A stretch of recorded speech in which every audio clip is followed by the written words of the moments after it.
회개 없이 죄사함 없고 거듭남 없이 천국 없다. 요한복음 3장 3절 예수께서 대답하여 이르시되 진실로 진실로 내게 이르노니 사람이 거듭나지 아니하면 하나님의 나라를 볼 수 없느니라. 5절 예수께서 대답하시되 진실로 진실로 내게 이르노니 사람이 물과 성령으로 나지 아니하면 하나님의 나라에 들어갈 수 없느니라. 하나님은 우리에게 복을 주시는 분이다. 이 땅에 사는 동안 하나님을 잘 믿고 섬김으로 말미암아 은혜를 베풀어 주신다. 육신의 건강을 주신다. 질병을 치료해 주시고 병든 육신을 고쳐 주신다. 물질의 축복을 주시어 궁핍하지 않고 풍요로운 삶을 주신다. 가족 간의 사랑 안에서 서로 위로하고 격려하며 행복하게 살게 하신다. 그러나 모두 다 그렇게 사는 것만은 아니다. 때로는 고난을 겪기도 하고 사고를 만나기도 하고 재난을 당하기도 한다. 배신을 당하기도 하고 이해할 수 없는 어려움을 겪기도 한다. 그러나 동일하게 베푸는 가장 큰 은혜와 축복은 구원이다. 이 땅에서부터 천국을 보고 천국을 누리고 그리고 마침내 영원한 천국에 들어가는 것이다. 그 구원은 어떻게 이루어지는가? 그것은 회개로부터 시작된다. 회개란 사전적 의미로는 마음의 변화나 후회, 가책 등의 감정을 뜻하는 말이다.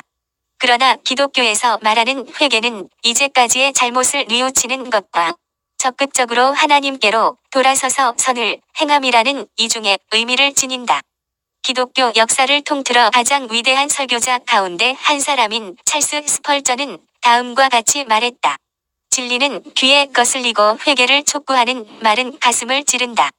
그러므로 그런 말을 참지 못하고 경청하지 못한다면 당신은 결코 훌륭한 성도가 아니다. 우리에게는 귀를 즐겁게 해주는 설교자가 필요하지 않다. 대신 애통하는 마음으로 우리가 죄를 회개하도록 돕는 사람이 필요하다. 또한 구세군의 창설자인 윌리엄 부스는 죽음 직전에 다음 세대 기독교의 가장 큰 위기는 회개함 없이도 그저 믿기만 하면 죄 사함을 받는다고 말한다. 거듭남 없이도 천국에 갈 수 있다고 말한다. 성령의 역사가 없어도 교회라고 말한다. 지옥에 간다고 말하는 것을 싫어하니 천국만을 말한다고 하였다. 오늘날 현대 교회에서 생명 얻고 구원에 이르는 회개를 외치는 설교를 잘 들을 수 없다. 설교를 듣고 마음에 찔려 어찌할꼬 사도행전 2장 37절 하며 통회하는 모습을 찾아보기가 어렵다. 회개를 버리니 천국도 얻지 못하고 오직 문제의 해결자 위로와 복의 하나님이라는 한편 복음만이 강단을 뒤덮고 있다. 하나님은 축복과 위로와 회복의 하나님이실 뿐만 아니라 또한 회개를 통해 구원을 주시는 하나님이시다. 성경은 우리들에게 분명히 선언한다. 로마서 2장 5절 다만 내 고집과 회개하지 아니한 마음을 따라 진노의 날 곧 하나님의 의로우신 심판이 나타나는 그 날에 임할 진노를 내게 쌓는도다. 회개하지 않은 자에게는 하나님의 진노가 반드시 임한다는 말이다. 예수님이 말씀하셨다. 마태복음 18장 3절 이르시되 진실로 너희에게 이르노니 너희가 돌이켜 어린 아이들과 같이 되지 아니하면 결단코 천국에 들어가지 못하리라. 여기서 돌이킨다는 말은 회개하라는 말이다. 회개하지 않으면 결단코 천국에 들어가지 못한다. 1. 회개하라 천국이 가까이 왔느니라. 주의 길을 예비한 세례 요한은 광야에서 외쳤다. 마태복음 3장 1절 그때에 세례 요한이 이르러 유대 광야에서 전파하여 말하되 2절 회개하라 천국이 가까이 왔느니라 하였으니 7절 요한이 많은 바리새인들과 사두개인들이 세례 베푸는 대로 오는 것을 보고 이르되 독사의 자식들아 누가 너희를 가르쳐 임박한 진노를 피하라 하더냐. 세례 요한은 바리새인들과 사두개인들을 향하여 독사의 자식들이라고 책망한다. 세례 요한의 이 말은 바리새인과 사두개인들의 겉모양은 선민으로 경건한 체하지만 그들의 속에는 악의와 저기가 가득 찬 데 대한 준엄한 책망이었다. 즉 세례 요한은 바리새인과 사두개인들은 자신들 스스로는 아브라함의 자손이라 자부하고 있지만 실제로는 에덴에서 아담과 하와를 유혹하여 범죄케 한 사탄의 도구인 뱀의 후예들인 독사의 자식들이라고 선언하고 있는 것이다. 누가 너희를 가르쳐 임박한 진노를 피하라 하더냐.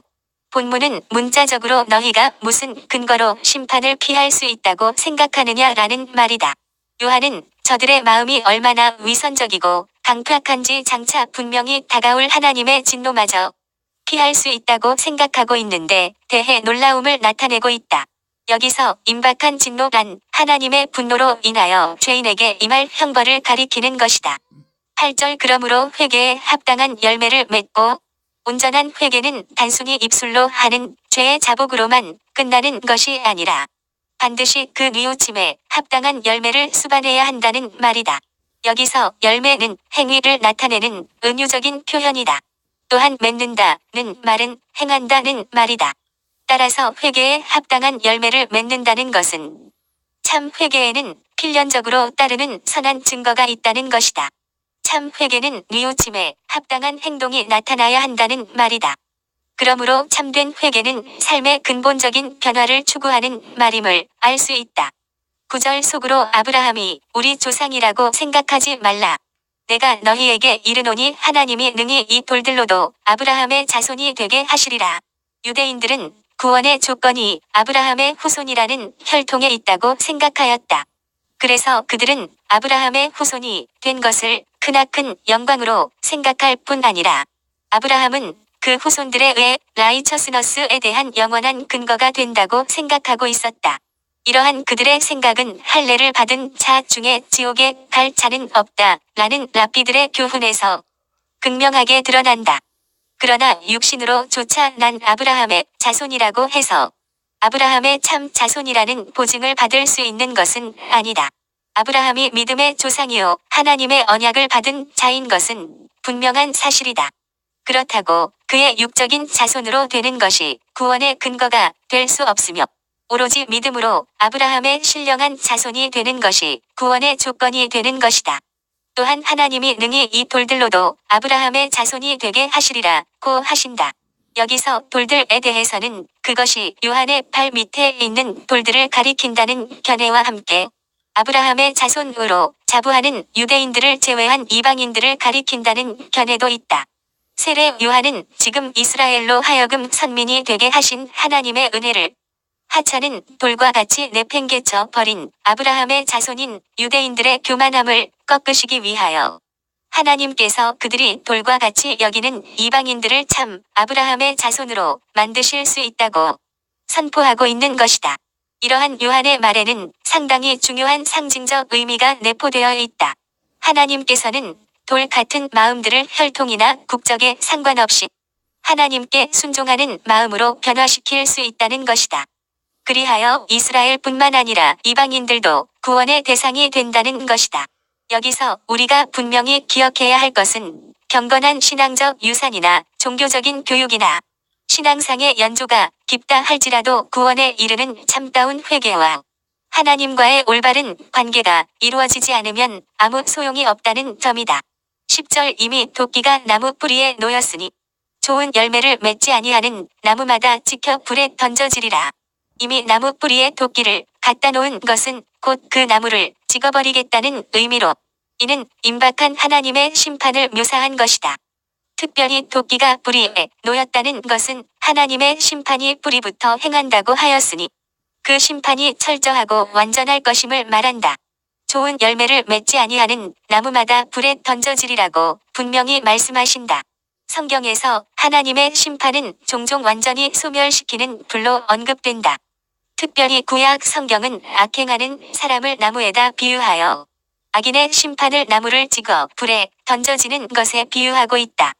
결국 세례 요한은 지금 스스로 하나님의 백성이라 자처하는 유대인들에게 회개할 뿐만 아니라 그것에 합당한 삶을 살아야 한다는 것이다. 그러므로 자신의 회개가 진실한 것임을 보이는 열매, 즉 참된 행실이 있어야 온전한 하나님의 자녀가 될 수 있을 뿐만 아니라 하나님의 심판을 피할 수 있음을 강조하고 있는 것이다. 12절 손에 키를 들고 자기의 다자읍 마당을 정하게 하사 알곡은 모아 곳간에 들이고 죽정이는 꺼지지 않는 불에 태우시리라. 키는 알곡과 죽정이를 가려내는 기구로 그것이 손에 들려 있다는 것은 심판이 임박했음을 말하고 있는 것이다. 특별히 여기서 알곡은 의인을, 죽정이는 악한 자를 상징한다. 또한 곳간은 의인들의 영원한 천국을 상징하며 꺼지지 않는 불은 악인들의 영원한 형벌의 장소인 지옥을 상징한다. 예수께서도 사역을 위한 세례를 받으시고 광야에서 시험을 받으신 후 첫 번째 하신 말씀도 회개였다. 마태복음 4장 17절 이때부터 예수께서 비로소 전파하여 이르시되 회개하라 천국이 가까이 왔느니라 하시더라. 산상수훈에서도 회개에 관한 말씀을 하셨다. 마태복음 7장 19절 아름다운 열매를 맺지 아니하는 나무마다 찍혀 불에 던져지느니라. 아름다운 열매를 맺지 아니하는 나무는 회개하지 않고 회개에 합당한 열매를 맺지 아니하는 나무로 이는 악인을 상징하며 그들은 모두 지옥 불에 던져진다는 뜻이다.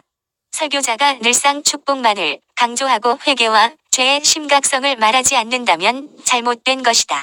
하나님은 당신을 사랑하십니다. 라는 말만 듣고 그러면서 입술로 믿음을 고백하기만 하면 당신은 거듭난 것이고 하나님의 자녀가 되어 구원받은 것이라고 말하는 것은 잘못된 것이다. 이러한 값싼 은혜는 없다. 구원이 이처럼 쉽고 가벼운 문제라면 세례받고 교회에 다니는 사람은 모두 다 구원받은 것이 된다.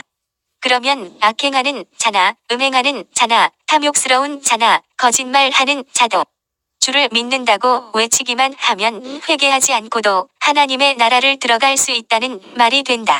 요한계시록 21장 8절 그러나 두려워하는 자들과 믿지 아니하는 자들과 흉악한 자들과 살인자들과 음행하는 자들과 점술가들과 우상 숭배자들과 거짓말하는 모든 자들은 불과 유황으로 타는 못에 던져지리니 이것이 둘째 사망이라. 이 천국에 들어가기를 구하여도 못 들어가는 자가 많다. 천국에 들어가기 위해서는 좁은 문을 지나 좁은 길을 걸어가야 한다. 마태복음 7장 13절 좁은 문으로 들어가라. 멸망으로 인도하는 문은 크고 그 길이 넓어 그리로 들어가는 자가 많고 14절 생명으로 인도하는 문은 좁고 길이 협착하여 찾는 자가 적음이라. 생명으로 인도하는 문, 천국 들어가는 문은 좁고 그 길이 협착하여 찾는 자가 적다. 그러나 멸망으로 인도하는 문은 크고 그 길이 넓어 그리로 들어가는 자가 많다. 이 구원받는 사람은 우리가 생각하는 것보다 훨씬 적다. 누가복음 13장 23절 어떤 사람이 여짜오되 주여 구원을 받는 자가 적으니이까 그들에게 이르시되 24절 좁은 문으로 들어가기를 힘쓰라. 내가 너희에게 이르노니 들어가기를 구하여도 못하는 자가 많으리라. 천국에 들어가기를 구하여도 못하는 자가 많다는 것은 구원받아 천국에 들어가는 사람이 소수에 불과하다는 뜻이다. 입신이나 사후체험을 한 간증자들의 말을 들어보면 불과 2에서 3%에 불과하다는 것이다. 그러므로 좁은 문으로 천국으로 들어가기를 힘써야 한다. 여기서 힘쓰라는 말은 현재 명령형으로 싸우라, 전력을 기울이라의 뜻이다. 구원을 얻기 위하여 성도는 지금 바로 이 시점에서 세상의 유혹과 사탄의 권세와 싸워야 하며 죄를 회개하여 구원받을 만한 행실을 가져야 할 것을 말한다. 특별히 이 용어 힘쓰라는 헬라어 원어로 아고니조마이로 이는 운동 경기에 사용되는 용어로 경기에서 상급을 위해 힘쓰는 것을 가리킨다. 또한 싸운다는 말로 마치 원형 경기장에서 서형수가 맹수와의 싸움에서 이기지 않으면 죽을 수밖에 없는 처절한 싸움, 목숨을 건 싸움을 말한다. 이처럼 성도는 구원을 얻기 위해 믿음을 가지고 날마다 사탄과의 영적 전쟁에서 싸워야 하고 육신의 정욕을 피하고 자기를 부인하고 주를 쫓아야 하며 죄악된 행실을 회개하며 성결한 삶을 살아야 한다. 만일 우리가 회개하여 거룩한 예복을 입은 자로 준비되지 않는다면 천국으로 들어갈 수가 없다. 예수께서 천국을 혼인 잔치에 비유하여 말씀하셨다. 마태복음 22장 1절 예수께서 다시 비유로 대답하여 이르시되 2절 천국은 마치 자기 아들을 위하여 혼인 잔치를 베푼 어떤 임금과 같으니 11절 임금이 손님들을 보러 들어올새 거기서 예복을 입지 않은 한 사람을 보고 12절 이르되 친구여 어찌하여 예복을 입지 않고 여기 들어왔느냐 하니 그가 아무 말도 못하거늘 잔치에 초청된 사람들에게는 주인이 예복을 한 벌씩 주는 당시 유대 관습이 있었다. 그러므로 예복을 입지 않은 한 사람은 예복이 지급되었음에도 불구하고 의도적으로 입지 않은 것이다. 부주의하고 경솔한 짓이었다. 그는 누구나 왕 앞에서 응당 갖추어야 할 예를 갖추지 않음으로써 왕을 모독한 것이다. 여기서 예복은 하나님 앞에 나아가는 자들이 입어야 하는 의의 옷 이사야 61장 10절을 가리킨다.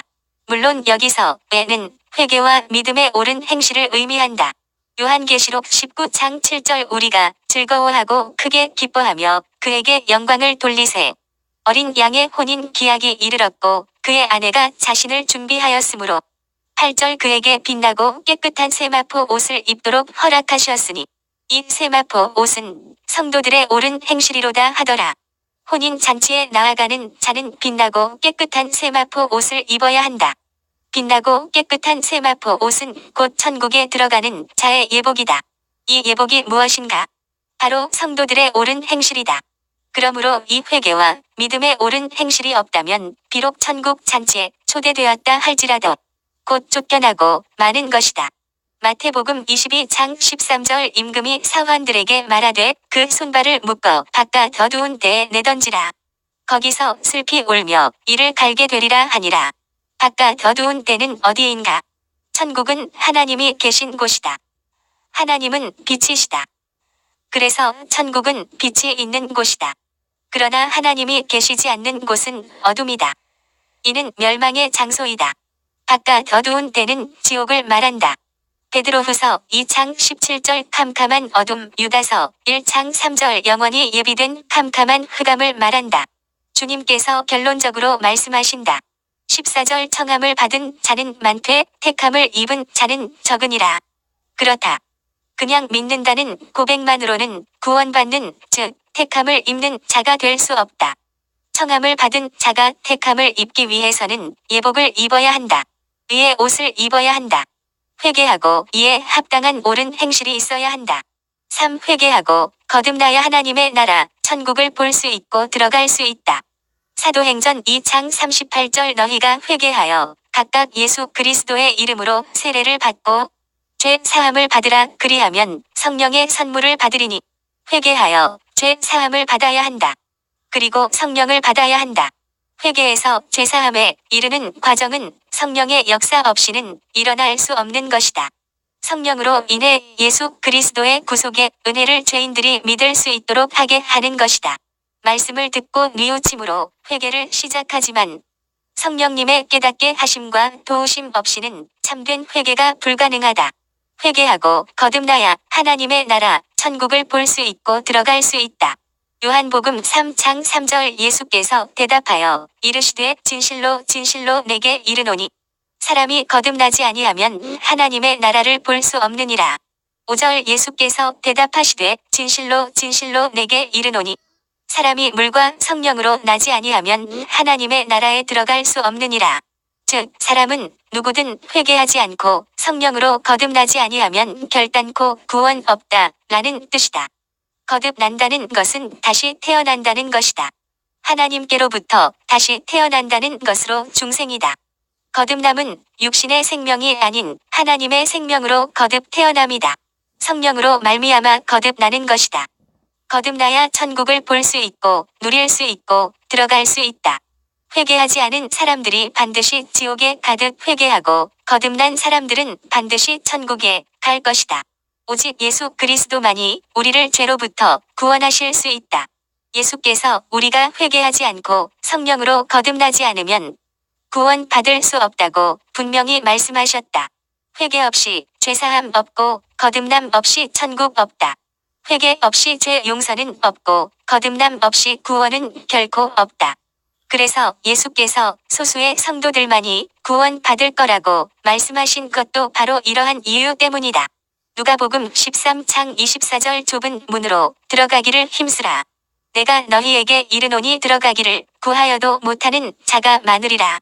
이처럼 생명 얻고 구원에 이르게 하는 회개를 우리 힘으로는 할 수 없다. 죄인인 우리는 우리의 죄를 정확히 깨달을 수 없다. 성령으로 이루어져야 참된 회개가 된다. 회개는 성령 하나님의 도우심으로 이루어지는 초자연적인 현상이다. 하나님으로부터 회개의 은혜가 없으면 아무도 참된 회개를 할 수 없다. 하나님은 사람들에게 회개의 은혜를 베풀어 주시길 원하신다. 그러나 하나님은 사람들 마음의 중심을 감찰하시어 그분 뜻에 따라 정하신 거룩한 길을 통해 은혜를 베푸신다. 만일 우리가 교만하고 회개할 마음이 없이 계속 고의로 죄 가운데 살기로 고집한다면 하나님께서는 우리에게 아무런 은혜도 베풀지 않는다. 우리는 하나님 앞에서 겸손하고 마음을 낮추어야 한다. 하나님은 겸손하고 상한 심령에게 다가오시어 은혜를 베푸신다. 우리는 하나님으로부터 회개, 은혜를 받을 때까지 간절히 부르짖고 구하며 간구하자. 예수님은 찾고 구하는 자에게 반드시 회개의 영을 부어 주시어 구원에 이르는 회개의 은혜를 베풀어 주실 것이다. 주여, 이 땅 위 모든 사람들에게 회개의 영을 풍성히 부어 주소서. 아멘.